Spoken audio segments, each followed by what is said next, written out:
Have you read 1 Corinthians 15? This chapter starts with a concise understanding of the gospel. Jesus died for our sins. He was buried and raised on the third day according to the scriptures. There's a little bit more provided, but in summary, what was important for the church at Corinth to know and remember is still the same gospel message we need to share. If we have read this chapter before, we are likely racing ahead with anticipation of reading the closing verses of the chapter.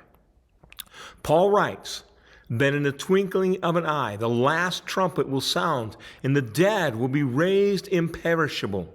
And we, the living believers, will be changed. The mortal will put on immortality, and death is swallowed up in victory." The very thing that seems to hold victory over all of us, death, will no longer hold its sting, our victory. God has given us, the believer, victory through Jesus. I am content to stand and cheer the victory with vigor and excitement, right? The celebration will be greater than the defeat of Goliath, even more so than the Red Sea closing over Pharaoh and his army who had given chase to the Israelites. But Paul doesn't close with the celebration.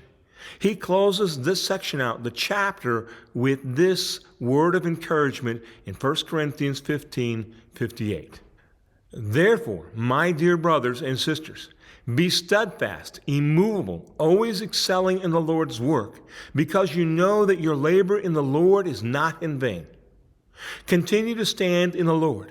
In a world that constantly encourages us to move the needle and take a break from the Lord's work, Paul urges us to continue in our labor for the Lord.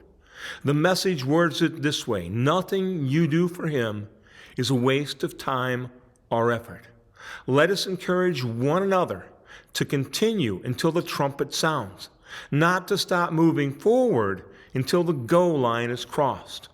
Our reward will to be able to stand on the other side of death, victorious because of Jesus." Keep reading, encourage others to read, and expect to find more gems to help us live like Jesus.